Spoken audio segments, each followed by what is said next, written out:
Muy bien, seguimos en La Mira, ahora con Marcela Maceda. Marcela, buenas noches. Muy buenas noches, Gabriel. Estuvimos haciendo un repaso, poniéndonos al día y averiguando algunas cosas sobre explotación. ¿Es el nombre correcto? Es explotación sexual infantil. Ahí está, infantil y adolescente. En Claro, realidad es un tema que ha tomado mucha visibilidad en cuanto también a las políticas sociales que se han orientado para atender esta problemática, sobre todo en los últimos años.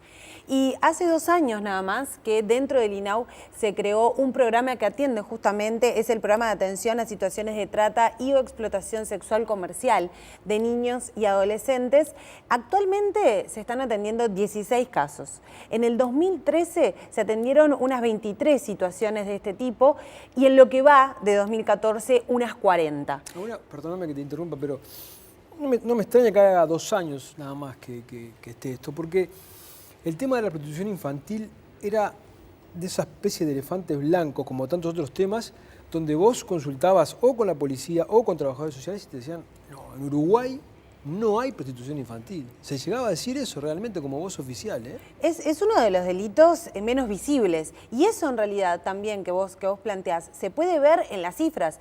Si uno las analiza fríamente, 40 casos en un año, de repente no es tan significativo. Y el director de este programa, Sergio Pereira, nos decía, en realidad estas cifras no son representativas de la problemática real. ¿Por qué? Porque es un delito que no se denuncia, es un delito que muchas veces se vive dentro de la familia. Los niños son obligados, por ejemplo, a ejercer o en realidad no es prostitución, son abusados, violentados por sus propios familiares que los obligan a mantener relaciones comerciales con otros individuos. Entonces muchas veces eso queda tapado en el seno de la familia y también está el vecino del barrio que sabe la situación pero no la denuncia, ¿no? El no te metas funciona mucho, nos decían los trabajadores que están vinculados con este tema. Y justamente el perfil, vamos a decir, que se maneja por parte de las autoridades del INAU de los chiquilines que son abusados en Montevideo, estamos hablando preferentemente de niñas de entre 13 y 15 años, aunque si nos vamos al interior podemos encontrar casos de chiquilines menores en cuanto a edad, de 10 y 11 años, que son abusados sexualmente. Y el intercambio que se produce, lo vamos a ver luego en el tape, no es solamente monetario. Muchas veces es, por ejemplo, puede ser por un traslado en taxi, puede ser por un surtido, por un par de championes, o sea que es distinto a lo que es la prostitución adulta, digamos, o la explotación de adultos. En este caso estamos hablando también de distintos tipos. Están las víctimas que viven con su familia y que son explotadas por otra persona y aquellos que sus propios familiares los obligan a realizar este tipo de trabajos. Y la manera de llegar a este tipo de situaciones que tiene el programa es, en algunos casos, los menos, a través de denuncias, pero sobre todo por la información que llega tanto de los centros de salud que atienden a estos chiquilines y se dan cuenta de repente que puede haber una situación de abuso, y también en los centros educativos y en el trabajo que diferentes organizaciones realizan en barrios como algunos que integran Montevideo Este, que es donde nos vamos a estar centrando hoy. Y la visibilidad de este tema trasciende las políticas sociales. También se va, por ejemplo, al tema del arte, específicamente en el cine. Hace muy poquito estuvo en cartel una película del director uruguayo Santiago Ventura, que estamos viendo algunas imágenes, vamos a ver algunas imágenes también en el informe, que habla justamente del tema del abuso contado a través de la historia de 2 adolescentes. Una chica del interior que su novio le consigue distintos clientes, camioneros, gente de ahí del pueblo, y una chiquilina de Montevideo que vive con sus padres, concurre a un colegio privado y que se mete, digamos, con una amiga en el mundo de la publicidad y termina en una situación de abuso. Es una película uruguaya, la pueden ver, en algunos cines todavía se encuentra. Y estas historias no son muy distintas a las conclusiones que llega el informe en el que vamos a basar nuestro tape en el día de hoy, que se llama Un secreto a voces. Fue realizado para que el INAU justamente tenga insumos para poder ver en esta zona de Montevideo donde nacen y crecen más chiquilines y adolescentes en todo el país, cuál es la situación. Y esto, como decíamos, va a ser también tomado como insumo para elaborar políticas sociales, porque no es muy fácil tampoco abordar este tema. Uno tiene que ir también por el lado legal, pero también por el lado de la atención social. Este año también van a ser dados de altas los primeros chicos que entraron por situaciones de abuso a este nuevo programa, así que eso también habla un poco del avance que se está teniendo en este tema. Muy bien, vamos a ver la nota.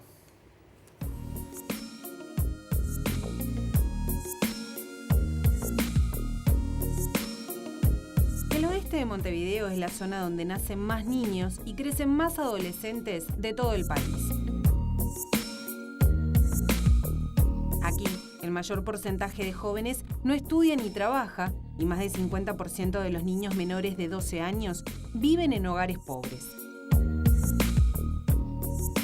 Las diferentes situaciones de vulnerabilidad que padecen hacen que el abuso y la explotación sexual esté presente en un alto porcentaje de los menores que viven allí. Son básicamente adolescentes, niñas, adolescentes, mujeres, pero también hay adolescentes, varones, que están siendo explotados, y esto, bueno, es una de las características que hemos podido identificar de cómo al momento de verse o de proyectarse frente a las situaciones de explotación, cómo se identifican o no con la situación de la víctima. Si realmente se sienten que están siendo explotados o sienten que están en el medio de una transacción de carácter igualitario. En la zona hay 3 terminales de ómnibus, en donde, según el estudio, se detectan situaciones de abuso. Los expertos señalan casos de adolescentes que son explotadas sexualmente a cambio de traslados en taxis o en ómnibus, tanto en la terminal de Santa Catalina como en la del Cerro. Existen, digamos, como dos grandes espacios. Uno es el espacio público real, espacio de concentración, de movimiento, de circulación, como pueden ser los espacios de transporte, las terminales, los bailes, las cantinas, los espacios de esparcimiento, y el espacio virtual a través de internet u otros tipos de formas de relacionamiento, como puede ser también la utilización de teléfonos celulares, mediante el envío de imágenes, filmaciones. Durante la obra de terminal de ómnibus aparecieron situaciones de prostitución debajo de los puentes, donde los explotadores no eran de la zona.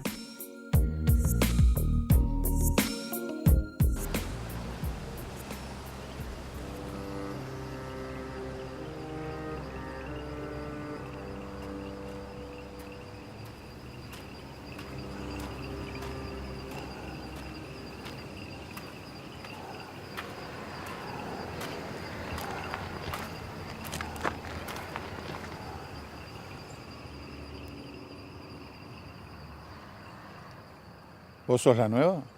Sí.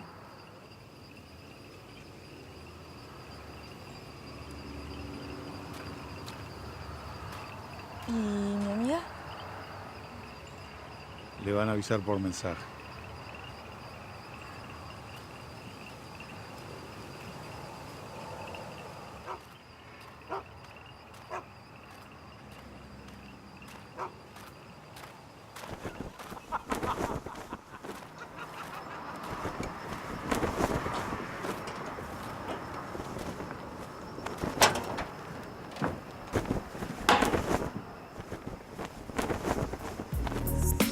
Niñas y adolescentes mujeres son mencionadas como las principales víctimas de la explotación, pero también señalan la explotación de varones, aunque en menor medida. A los varones les cuesta más verse como explotados. También las formas de pago o intercambio son distintas. Generalmente los adolescentes varones perciben bienes de mayor costo. Y en el caso de las adolescentes mujeres, son muy pocas las que toman conciencia, por lo menos en este momento, de esa situación de explotación y de desigualdad en esas formas de intercambio, que en general responden a un continuo con otras formas de violencia. Y allí, digamos, las formas de intercambio son muy diversas, que van desde alimentos hasta dinero, hasta el acceso a un calzado, a una ropa, una vestimenta que está de moda y que de otra forma no accede.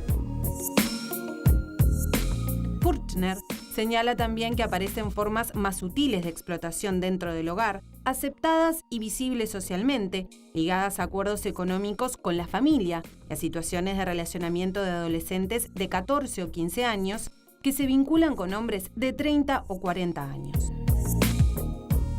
En una familia, varias niñas de varias edades eran abusadas por un señor que frecuentaba la casa, a cambio, por ejemplo, de un televisor. Van desde los 9 años en adelante. Generalmente hombres mayores de 35 años, con un poder adquisitivo más alto que el de las víctimas, que, digamos, tienen muchas veces, son parte del vecindario, otras veces transitan por él, fruto de distintas actividades de carácter laboral, y también de gente que intermitentemente asiste al territorio, ya sea para afincarse parcialmente o para generar alguna actividad de tipo enganche, ¿no? Llegar al territorio y con acuerdos previos llevar adolescentes a eventos, fiestas u otras situaciones donde son víctimas de explotación. Eso, ahí está, se me trompita. Bien, bien ahí. Seria, así, como cara de loba. Mostrame esos hombros hermosos que Dios te dio. Ahí, bien. Ahí está. ¿Así? Sí, y más así. Ponete de perfil. Ahí está. Esto en Europa vale millones, chicas.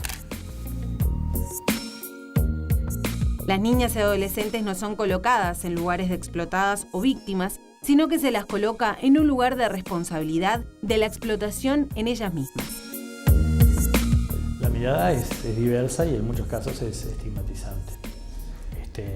En el sentido de que se depositan sobre ellos y sobre la juventud en general una serie de adjetivos calificativos de carácter negativo, se las coloca en una situación de responsabilidad frente al problema, cuando en realidad están mirando solamente una parte de esa realidad donde en general estas niñas y adolescentes han sido víctimas de múltiples violencias. A veces hay que entender también qué le ha pasado a esos grupos, a esos colectivos, para que los adultos, en vez de proteger, como sería el mandato social, explotan a sus niños o a sus adolescentes, producto de una serie de circunstancias, algunas que básicamente no pueden manejar porque está fuera de sus posibilidades reales. Muy bien, hasta allí la nota de Marcela sobre el abuso infantil. Antes de irnos quería hacerles algún comentario. Estamos en campaña electoral, aunque no lo parezca, pero no vamos a tener ante el balotaje entrevistas con candidatos, como tuvimos antes en la primera vuelta. Referido a esto, me parecía que tenía lugar o que correspondía intelectualmente contarles que tuve una charla con Luis Lacalle Pou, en la que se negó a venir al programa. Algunos aspectos de la conversación van a quedar en la intimidad, pero otros me parecía que correspondía traerlos acá, porque se los reconocía a él.